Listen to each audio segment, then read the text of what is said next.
Thank you, Mr. Speaker. The Minister of Health claims that the Health Quality Council can even pretend to properly investigate allegations that healthcare professionals have been threatened and intimidated into not advocating for their patients over the last 10-plus years no longer hold water. Everyone from Dr. McNamee to Dr. Whitten to the AMA to the Civil Liberties Association to the government's own refusal to release information on thoracic surgery wait lists and deaths has made it clear that only a public inquiry will get to the bottom of this mess.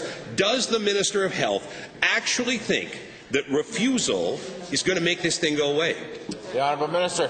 Mr. Speaker, we have a very thorough, a very independent, self-designed by the Health Quality Council review underway right now. We don't know where that's going to lead. It may lead into all kinds of nooks and crannies, but what we do know is that it deserves a chance to see its way through because it is led by some of the most credible people this province has to offer, including some from outside who are internationally respected for their skills, their abilities. Let's give them a chance, Mr. Speaker, to respond.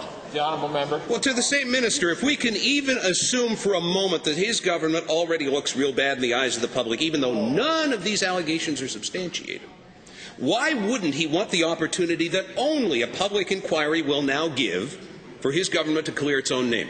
The Honourable Minister.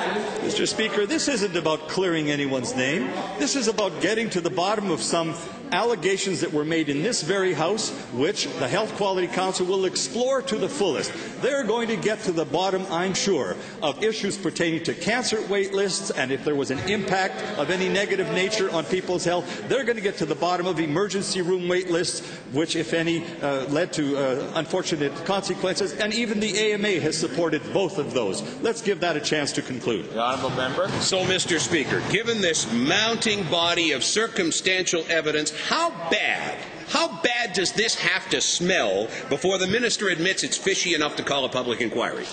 So bad we The Honourable. Mr. Speaker, I can assure you there's no odor over here.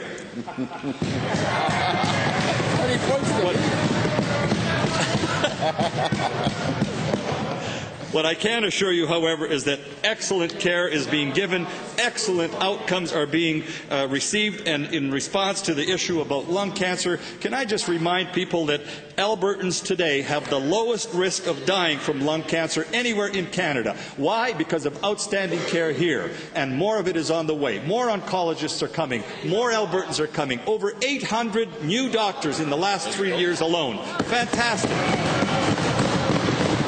The Honourable Member for Calgary-Hayes, followed by